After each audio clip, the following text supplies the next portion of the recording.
చిన్న పాట పాడుకుందాం. 142వ పాట, పల్లవి మొదటి వచనం, లాస్ట్ వచనం పాడుకుందాం. ఒకవేళ లాస్ట్ వచనం పాడేటప్పుడు లేచి నిలబడితే నిలబడండి, మంచిది, కొద్ది కార్డు ఫ్రీ అయితే. పల్లవి మొదటి వచనం, లాస్ట్ వచనం, 142వ పాట. దేవుని ప్రేమయే మనలను క్రీస్తులో ఏర్పరచెన్, తన మహాప్రేమ చేత క్రీస్తుతో కూడా బ్రతికించెన్, తన మహాప్రేమ చేత క్రీస్తుతో కూడా బ్రతికించెన్. ఆ ప్రేమ మారనిది, శాశ్వతమైనది, ఆ ప్రేమ మారనిది, శాశ్వతమైనది, మమ్ము ఎడబాయనిది, వాడబడనిది, మమ్ము ఎడబాయనిది, వాడబడనిది.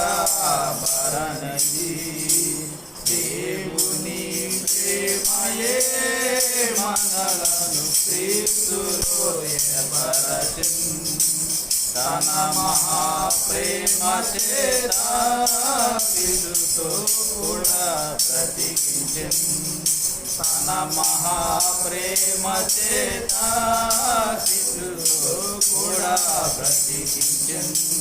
దోషులమైన మనలను నిర్దోషులుగా చేయ, జగతి పునాది ముందే మనలను రక్షించె, జగతి పునాదికి ముందే మనలను రక్షించే, తన స్వాస్థ్యముగా నుండుటకై ముందుగా ఏర్పరచెన్, తన స్వాస్థ్యముగా నుండుటకై ముందుగా ఏర్పరచెన్. ఆ ప్రేమ మారనిది, శాశ్వతమైనది, ఆ ప్రేమ మారనిది, శాశ్వతమైనది, మమ్ము ఎడబాయనిది, వాడబడనిది, మమ్ము ఎడబాయనిది, వాడబడనిది. దేవుని ప్రేమయే మనలను క్రీస్తులో ఏర్పరచెన్, తన మహాప్రేమ చేత క్రీస్తుతో కూడా బ్రతికించెన్, తన మహాప్రేమ చేత క్రీస్తుతో కూడా బ్రతికించెన్. అవిధేయులమైన మనలను విధేయులుగా చేయ, శిలువ మరణము వరకు విధేయత చూపెన్, అవిధేయులమైన మనలను విధేయులుగా చేయ, శిలువ మరణము వరకు విధేయత చూపెన్, మనలను పరమున చేర్చుటకు మార్గము ఏర్పరచెన్, మనలను పరమున చేర్చుటకు మార్గము ఏర్పరచెన్. దేవుని ప్రేమయే మనలను క్రీస్తులో ఏర్పరచెన్, తన మహాప్రేమ చేత క్రీస్తుతో కూడా బ్రతికించెన్, తన మహాప్రేమ చేత క్రీస్తుతో కూడా బ్రతికించెన్.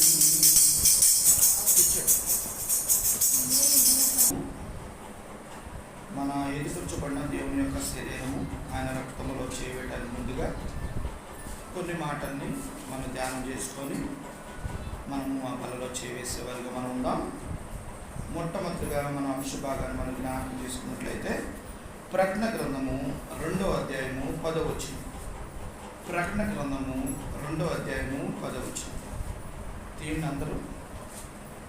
ప్రకటన గ్రంథము 2వ అధ్యాయము 10వ వచనం చదువుదాం. ఇదిగో మీరు శోధింపబడుతున్నట్లు అపవాది మీలో కొందరిని చెరలో వేయింపబోతున్నాడు.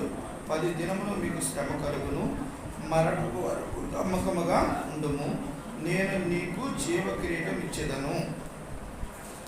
దేవుని సంఖ్యగా చెర. ప్రకటన గ్రంథము 2వ అధ్యాయము 10వ వచనం. ఇక్కడ ప్రభువారు మనతో మాట్లాడుతున్న మాట, ఇదిగో మీరు శోధింపబడుతున్నట్లు అపవాది మీలో కొందరిని చెరలో వేయింపబోచున్నాడు. 10 దినములు మీకు 10 దినములు శ్రమ కలుగును, మరణం వరకు నమ్మకముగా ఉండును, నేను నీకు జీవ కిరీటం ఇచ్చేదను.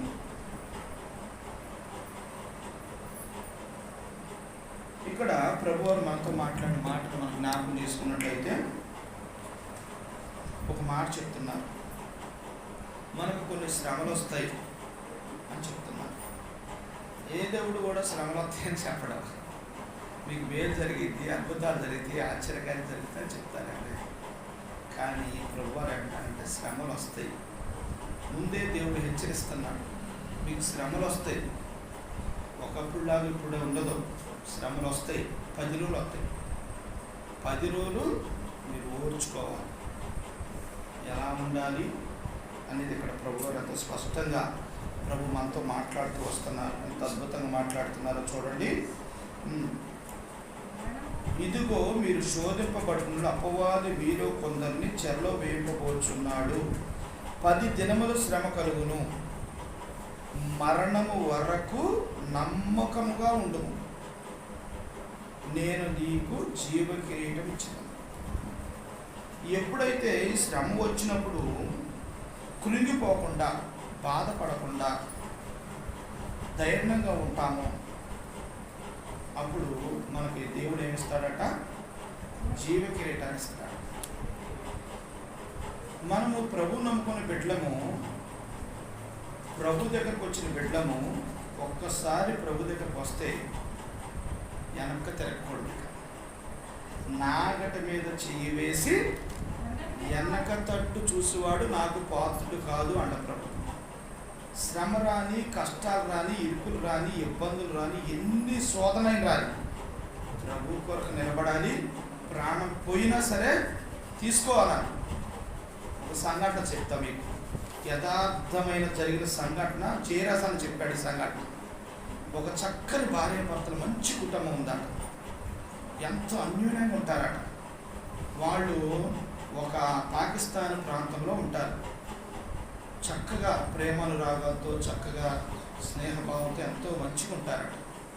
అయితే ఈ యొక్క సిస్టర్ గారు ఏం చేసిందంటే ప్రభు నమ్ముకుంది. ప్రభు నమ్ముకున్న దాని నుండి ఈ సిస్టర్ గారికి శ్రమలు అనేది, బాధలు అనేవి ఎక్కువైపోయింది. ఇక భర్త మాటి మాటికి వచ్చి రావటం, గొడవ పెట్టుకోవటం, తిట్టడం చేస్తున్నాడు. చేస్తుంటే వాళ్ళలో ఎలా ఉంటుందంటే, మాట అన్నారంటే చేసేస్తారు. మగోళ్ళు ఎప్పుడైనా సరే మాట అన్నారనుకో చేసేస్తారు. అంత కఠినంగా ఉంటారన్నమాట. వాళ్ళు కొట్టడమో చంపడమో చేస్తారు, అంత ఇదిగా ఉంటారు. అయితే ఒకసారి ఆయన వచ్చే టయానికి చర్చికి వెళ్ళిపోయింది. చర్చికి వెళ్ళిపోయాక ఆయన బ్యాంక్ మేనేజర్, బ్యాంక్ నుండి వచ్చాక అట్టని 5 అయింది, నేను చర్చికి వెళ్ళి వద్దామని వెళ్ళింది. వెళ్ళి వచ్చాక ఆయన ఏదో మధ్యలో వస్తాడు, నేను చర్చికి వెళ్ళిందని చూశాడు. వెళ్ళిన తర్వాత శనివారం గొడవ జరిగింది. నువ్వు ఎందుకు చర్చికి వెళ్ళావు? నేను వెళ్ళొద్దు అన్నగా, నాకు అవమానంగా ఉంది, నా స్నేహితులు ఎగతాళి చేస్తున్నారు, మీరు తక్కువ కులానికి దేవుడు నమ్ముతున్నారు అని తక్కువగా చూస్తున్నారు, మీరు ఎందుకు వెళ్ళావని గొడవ పెట్టుకోవడం మొదలెట్టాడు. లేదండి, ఆయన నిజమైన దేవుడు అండి, ఆయన రక్షించడం, ఆయన తెలుసుకోవడం ద్వారానే నాకు ఎంతో నెమ్మది, సమాధానం వచ్చింది. మన అందరం కూడా మన కుటుంబంతో, పిల్ల పాపతో సంతోషంగా దేవుని దగ్గర ఉంటామండి.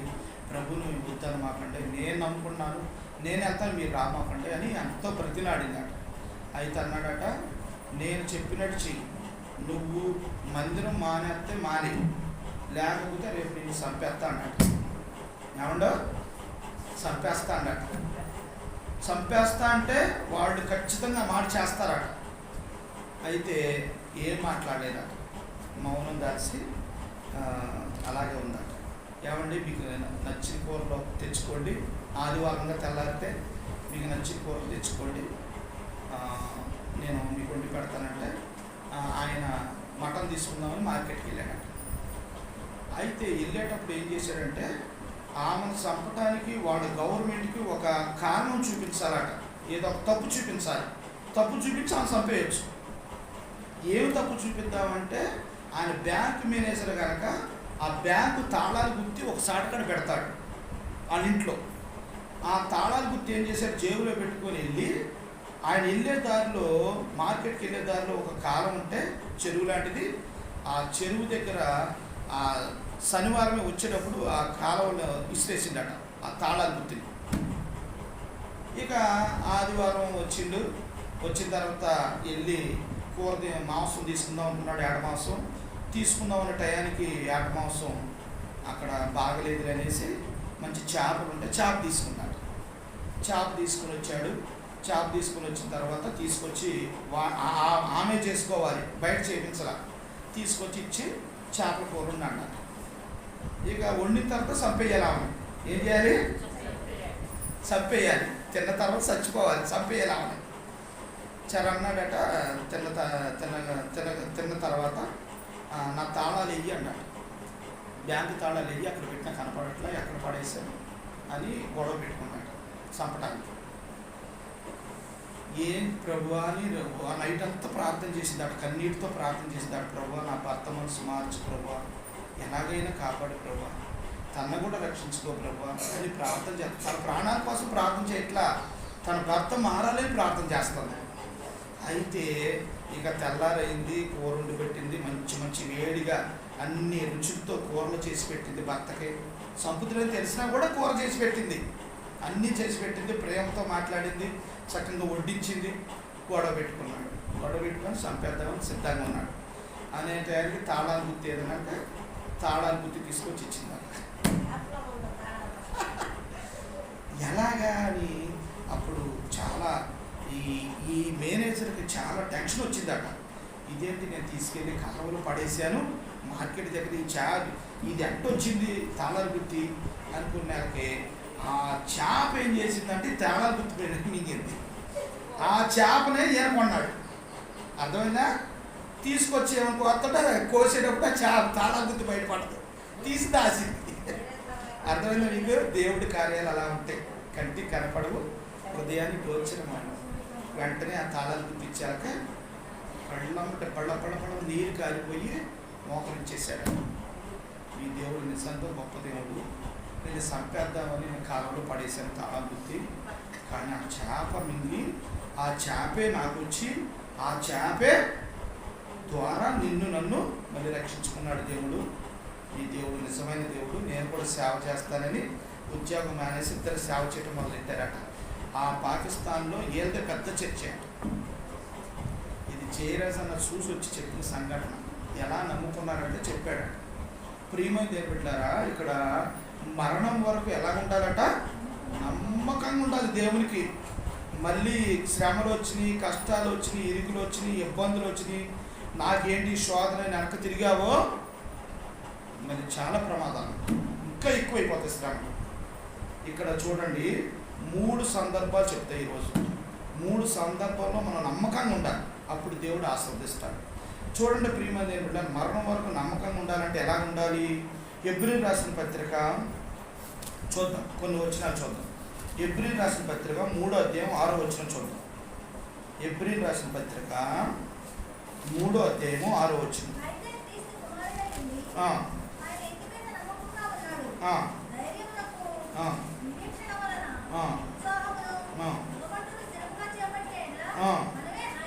అది అంటే దీనికి అర్థం ఏంటంటే ప్రభువారు ఏం చెప్తున్నారు, అయితే క్రీస్తు కుమారుడయుండి ఆయన ఇంటి మీద నమ్మకంగా ఉండువాడు ధైర్యమును నిరీక్షణ వలనని ఉత్సాహమును తుదమట్టుకు స్థిరముగా చేపట్టిన ఎడల మనమే ఆయన ఇల్లు అంటే, కాబట్టి ఆయన యందు విశ్వాసం ఉంచిన వారు అందరూ కూడా ఆయన పోలిన వారుగా ఉంటారు అని అర్థం.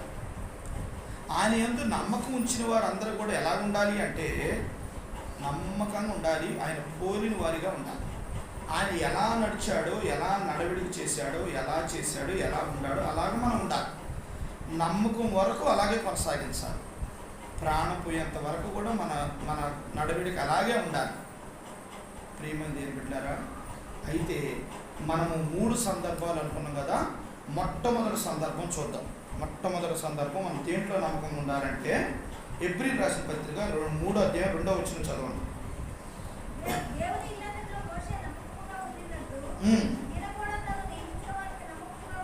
అది మొట్టమొదటిగా దేవుని ఇల్లంతటిలో ఎలా ఉండాలట? నమ్మకంగా ఉండాలి. దేవుని దగ్గర నమ్మకంగా ఉండాలి. మొన్న ఒక సిస్టర్ గారు మా షాప్కి వచ్చింది, హాస్పిటల్ వస్తే తూర్పు సిస్టర్ గారు వస్తే ఏంటమ్మా అంటే, అయ్యా రేపు అయితే నాకు పని ఉందయ్యా, నేను రేపు రాను, ఎల్లుండి వస్తాను. ఏంటమ్మా అంటే, రేపు శనివారం అయ్యా మా మందిరానికి వెళ్ళి మొత్తం కుర్చీలన్నీ తుడిచేసి తడిగుడ్డ పెట్టేసి, కుర్చీలన్నీ తడిగుడ్డతో తుడిచేసి, ఈ మెస్సులన్నీ తుడిచేసి అన్నీ చేయాలయ్యా. ఎంతమంది వస్తారమ్మా మందిరానికి అన్నా? చాలామంది వస్తారు కానీ మేము 6 చేస్తామయ్యా అట్లా తీర్మానం చేసుకున్నాం. మంచిదమ్మా చాలామంది అంటే, మరి 6 వస్తారమ్మా అని అడిగా. 6 గురించి నాకు అవసరం లేదయ్యా, వాడు వచ్చినా రాకపోయినా దేవుడి పని నేను నమ్మకంగా చేస్తానయ్యా అంది. చాలా సంతోషం వేసింది. 6 గురించి నేను పట్టించుకోను, వాడు వచ్చారా రాలేదా, వాడు చేయలేదా, అది దేవుడు వాళ్ళ లెక్క వాడు చెప్తాడు. నేను మాత్రం నమ్మకంగా నా దేవుడి పని నేను చేస్తానయ్యా. ప్రియమైన దేవుని బిడ్డలారా, ఇట్ట మరి మనం ఇల్లంతట్లో దేవునికి మనం ఎలా ఉండాలట? నమ్మకంగా ఉండాలి. దేవుడు ఈ లోకంలో ఎంతోమంది ఉన్నారు, డబ్బున్నవారు, జ్ఞానం గలవారు, తెలివి గలవారు, అందగాళ్ళు అందరూ ఉన్నారు. వాళ్ళందరూ విడిచిపెట్టి నిన్నే ఎందుకు ఎన్నుకున్నాడు? నువ్వు నమ్మకస్తురాలివి కనుక నిన్ను నన్ను ఎన్నుకున్నాడు దేవుడు, ప్రత్యేకించుకున్నాడు. అయితే మన పితరుడైన మోషే 40 సంవత్సరాలు ఇశ్రాయేలు జనాంగాన్ని ఎంత నమ్మకంగా నడిపించాడండి, ఎంత నమ్మకంగా నడిపించాడు. ప్రియమైన దేవుని బిడ్డలారా, ఎవరన్నా ఏదన్నా వాళ్ళ విషయంలో పారిపోయాడా? ఎక్కడ పారిపోలా, పాము వచ్చి తిట్టాడే తప్ప పారిపోలా. వాళ్ళందరూ ఎన్ని మాటలు చుట్టుకొట్టు ఒక్క మన కుటుంబంలో ఒక్కళ్ళేదని అంటే మనం తట్టుకోలేము. కానీ ఎంతమంది చుట్టుకొట్టు మాటలు ఈయన దేవుడు నమ్ముకున్నాడట, దేవుడు మమ్మల్ని తీసుకురావచ్చింది ఎందుకు చంపటానికా అని ఎంతోమంది చీటుకొట్టు మాట్లాడవలసిన ఏం మాట్లాడకుండా మౌనం కలిసి దేవుని దగ్గర ప్రార్థన చేసుకునేవాడే తప్ప వాళ్ళందరూ కూడా ప్రేమతో నడిపిస్తూ వెళ్ళేవాడట. ఇల్లంతట్లో ఎలాగున్నాడు మోషే? నమ్మకంగా ఉండాలి. నీవు నేను కూడా మొట్టమొదటిగా మనం ప్రాముఖ్యత ఇవ్వాల్సిన ఇల్లు ఏంటంటే దేవుని మందిరం. దేవుని మందిరానికి మనం ఏం చేయాలంటే నమ్మకంగా ఉండాలి. దేవుడు నీకు అప్పచెప్పిన పని ఏదైతే ఉందో అది ఒకళ్ళ వైపు చూడొద్దు, మనుషుల వైపు చూడొద్దు.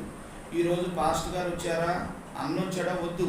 నువ్వు దేవుడికి చేయాలనుకున్నా దేవుడికి చేయి, దేవుడు నీకు ప్రతిఫలిస్తాడు, దేవుడి దగ్గర నువ్వు బహుమానం పొందుకుంటావు. అది దేవుడు చెప్పేది. అందుకనే దేవుని ఇల్లంతటిలో నమ్మకంగా ఉండాలట. అందుకని ఇక్కడ ప్రభువారు ఇక్కడ అందుకే ఈ మాట చెప్తూ వచ్చారు.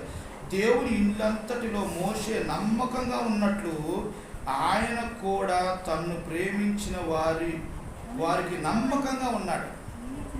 ఎవరైతే సరే ప్రియమైన దేవుని బిడ్డలారా, ఈ రోజున నీవు నేను మనందరం కూడా దేవుని పట్ల నమ్మకం కలిగి జీవించాలి. నమ్మకం లేకపోతే దేవునికి ఇష్టడే ఉండటం అసాధ్యం. నమ్మకం అంటే విశ్వాసం. విశ్వాసం లేని వారు దేవుని బిడ్డలో కాలేదు. ప్రియమైన దేవుని బిడ్డలారా, నువ్వు నమ్ము, దేవుని అద్భుత కార్యాలు నీ జీవితంలో చూస్తావు. నా జీవితంలో చూస్తాను, నేను చూశాను కనుక నేను అంత గట్టిగా చెప్పగలను. దేవుని నమ్ము, దేవుని అద్భుతాన్ని చూస్తాం. ప్రియమైన దేవుడు, అంత గొప్ప దేవుడు మన ప్రభువైన యేసుక్రీస్తు వారు. ఇది మొదటిది. ఇల్లు విషయంలో, దేవుడి ఇంటి విషయంలో, దేవుని మందిరం విషయంలో నమ్మకంగా, ప్రాణం పోయేంత వరకు నమ్మకంగా ఉండాలి. దేవుడికి ఏ పని అప్పచెప్తే ఆ పని నమ్మకంగా దేవుడి పని చేయాలి. అంతే తప్ప ఎదురు చెప్పడం కానీ, నేను చెయ్యను ఆడికి చెప్పొచ్చుగా అంటాం కానీ ఏమీ అడగకూడదు. దేవుని మాటకు లోబడాలి అంతే. దేవుడు ఏం చెప్తే అది చేయాలి. అది దేవుడికి ఇష్టమైన బిడ్డ లక్షణం. రెండో అనుభవం ఏంటంటే, రెండోది మొదటి సమూయేలు గ్రంథము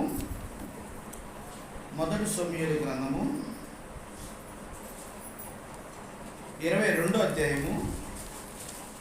మొదటి సమూయేలు గ్రంథము 22వ అధ్యాయము 14వ వచనం.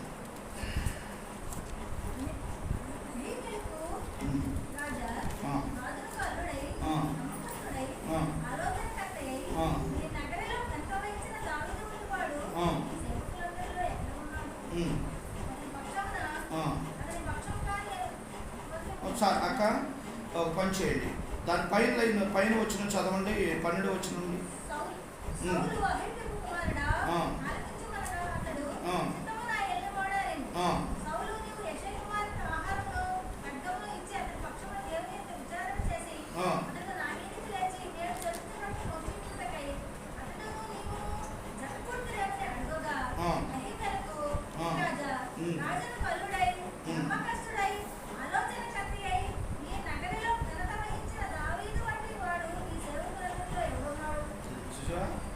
దావీదు ఏం చేశాడట? దేవుడు ఇచ్చిన కుటుంబం జీవితంలో నమ్మకంగా ఉన్నాడు దావీదు. సౌలు చంపడానికి వచ్చాడు, సౌలు కుమార్తెనే వివాహం చేసుకున్నాడు,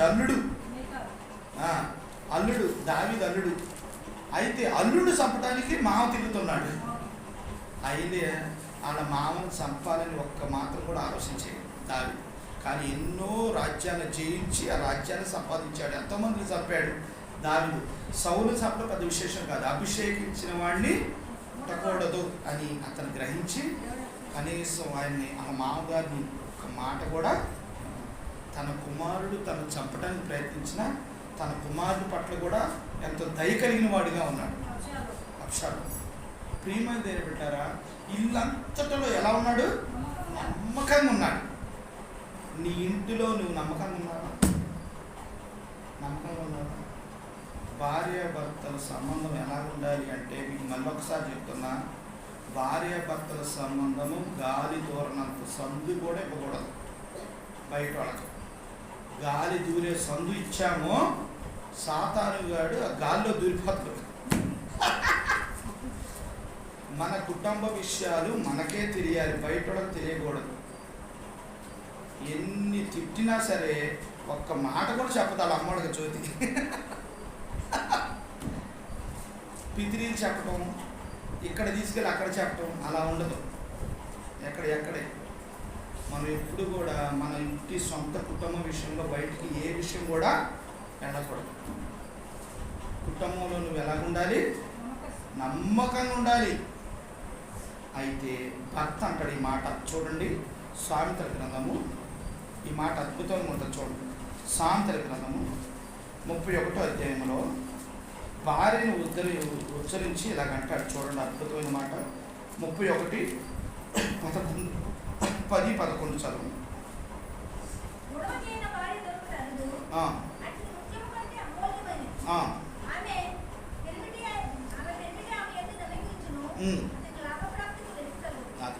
చూడండి, గుణవతి అయిన భార్య దొరుకుట అరుదు. ఈ గుణవతి అయిన భార్య గురించి తన లక్షణాల గురించి ఇక్కడ దేవుడు చెప్తున్నాడు. అట్టిది ముత్యము కంటే అమూల్యమైనది. ఎంతో విలువైన ముత్యం ఎక్కడ ఉంటుంది? సముద్రం అడుగు భాగంలో ఎక్కడో ఉంటుంది, అది దాంట్లో ఉంటుంది. దాని పేరేదో అంటారు, ఆ చెప్పలో దేంట్లో ఉంటుంది. దాన్ని పగలగొట్టి తీస్తే ముత్యం. అంత విలువైంది గుణవతి అయిన భార్య దొరుకుట అరుదు. అయితే ఇక్కడ చూడండి, ఆమె పెనిమిటి ఆమె యందు నమ్మకం ఉంచాడు. మరి నీ పెనిమిటి నీ యందు నమ్మకం ఉంచి నీకు అన్ని విషయాల్లో తోడుగా ఉన్నాడు అనుకో, నువ్వు కంటే ధన్యుడా నీకు ఎవరో అంటావు. అదేనా? అమ్మో మా భార్యకు అందించిన అనుకో, రేపొద్దున వాళ్ళ అమ్మలకు పంపించేస్తాను. ఇక రేపొద్దున నీకు అంతే ఇవ్వడం. అర్థమైందా? నువ్వు నమ్మకంగా ఉండాలి. ఎంత నమ్మకంగా ఉండాలంటే, భర్తకు తెలియకుండా నువ్వేం చేయకూడదు, భార్యకు తెలియకుండా భర్త ఏం చేయకూడదు. కుటుంబంలో అంత నమ్మకంగా ఉండాలి ప్రతి ఒక్కళ్ళు కూడా. నిజంగా భార్య పట్ల ఎంత నమ్మకంగా ఉన్నాడో చూడండి ఇక్కడ భర్త. ఆమె పెనిమిటి ఆమె యందు నమ్మకించి ఉన్నాడు. నమ్మాడు, అంతే, నమ్మాడు. ఇదివరకే నా జీవితంలో జ్యోతిని నమ్మటం అనేది నేను జరగని పని. అంత అనుమానం నాకు. మాట్లాడితే కొడతా, చూస్తే కొడతా, నవ్వితే కొడతా. నా వెనక వచ్చి సినిమా హాల్కి వెళ్ళేటప్పుడు నా వెనక జ్యోతిని అడగడం, మీరు సాక్ష్యం చెప్పింది, మీకు గొప్ప సాక్ష్యం అవుతుంది, చాలా అనుభవాలు పొందింది. వెనక నడవాలి, నా దగ్గర నా పక్కన నడవకూడదు, వెనక నడవాలి, తల ఉంచుకొని నడవాలి, మళ్ళీ అటు ఇటు చూడకూడదు, వెనకే నడవాలి. అటు చూసిందో కొడతా, నవ్వినా కొడతా. అంత భయంకరమైన పాపిని నేను. ఈరోజు నేను యథార్థంగా ప్రభు సన్నిధిలో నిలబడి చెప్తున్నా, చాలా భయంకరమైన పాపిని. అలాంటి నేను ఈరోజు నా జ్యోతికి మొత్తం అప్పచెప్పి ఆమె కూర్చుంటే షాపులో నేను ఇంటికి వెళ్ళి పండుకుంటా. అర్థమైందండి? అంత నమ్మకంగా ఆమె మీద నమ్మకం కలిగింది నాకు. అంత నిజాయితీగా నేను నమ్ముతాను. ప్రియమైన బిడ్డారా, ఎందుకంటే అంత ఘోరమైన పాపిని ప్రభువైన యేసుక్రీస్తు వారు నన్ను రక్షించుకున్న తన బిడ్డగా చేసుకున్నాడు. తన క్రియల ద్వారా నేను ఎన్నో నేర్చుకున్నాను. ఎందుకంటే తనని నేను పొగడాలని నేను అంతం కాదు, కానీ ఆమె ఎన్నో శ్రమల ద్వారా వచ్చిందన్నమాట. ప్రియమైన అలాగే ఇక్కడ చూడండి, ఆమె పెనిమిటి యందు చూడండి, ఆమె యందు నమ్మకించి ఉండాలట. అందుకని భార్యలు ఎప్పుడు కూడా భర్తలకి అనుకూలంగా ఉండాలి. భర్త నమ్మేటట్లుగా భార్య జీవించాలి. ఈ లోకంలో చాలా భయంకరమైన జీవితాలు. నిన్నట మీరు వాట్సాప్లో చూశారు, టీవీ సౌండ్ తగ్గిలేదని పొడిచేసింది అట కత్తితో భార్య వచ్చి. భర్తను చంపేసిందట. అర్థమైందా? టీవీ సౌండ్ తగ్గి అందట భార్య. భర్త అండట తగ్గితలే ఉన్నాయి అందట, వచ్చి కత్తి తీసుకొని ఒక పొడి పొడిచిందట. అర్థమైందా? అలాగుంటే కొన్ని దీంట్లో చూస్తుంటాను, తేడా కొలత కొలుస్తున్నారు. బాక్సులో పెట్టడానికి అట, డ్రమ్ములో కుక్ చేయటానికి. ఒకళ్ళేమో సిమెంట్ పోసి కూర్చేసి లోపల సిమెంట్ చేశారు, ఒకళ్ళ సూట్ కేసులో కుక్ చేశారు, ఒకళ్ళ కుక్కర్లో వేసారు. అయ్యా, అలాగంటే పరిస్థితులు. ప్రియమైన నిజంగా ఈరోజు నమ్మకానికి చాలా అసలు కష్టం అన్నమాట అలాంటి పరిస్థితులు. కానీ మన ప్రభు నమ్ముకున్న బిడ్డలు చాలా మృదువైన వాడు, నెమ్మదస్తులు, నిదానస్తులు, దేవుని ప్రేమ చూపిస్తారు భక్తుల పట్ల. నిజంగా ఇక్కడ చూడండి, ఈ మాట చదివినప్పుడు నాకు చాలా ఆశ్చర్యం వేసింది. నిజంగా ఎంత అద్భుతమైన మాట అంటే ఈ మాట, ఆమె పెనిమిటి ఆమె యందు నమ్మకం ఇచ్చాడట. ఎంత నమ్మాడో చూడండి. అట్ట నమ్మితే ఏమైందో చూడండి. ఆ కుటుంబం అతనికి లాభప్రాప్తికి వెలితికి కలగదు. ఇక వాళ్ళకి లాభం అనేది కొరత అనేది కనపడదు, వెలితి అనేది ఉండదు. ఎప్పుడు సమృద్ధి అయిన జీవితమే, ఆనందంతో సంతోషంతో ఉంటారు. భార్య ఎలా నడుచుకోవాలి, భర్త కూడా అలాగే ఉండాలి. ప్రియమైన జరుగుతుంది. ఇది ఎన్నోది? రెండోది. ఒకటి, దేవుని ఇల్లంతటిలో నమ్మకంగా ఉండాలి. అలా మోషే ఉన్నాడు. రెండో వ్యక్తి దావీదు మహారాజు తన కుటుంబంలో నమ్మకంగా ఉన్నాడు. అలాగే సామెతల గ్రంథంలో మనం చదువుకుంటూ వచ్చాం. లాస్ట్ మాట చదువుకుందాం చూడండి. చదువుకొని మనం ప్రార్థన చేసుకుందాం. దానియేలు గ్రంథము 6వ అధ్యాయం. దానియేలు గ్రంథము 6వ అధ్యాయం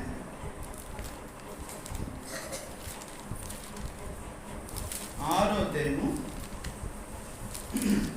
4వ వచనం.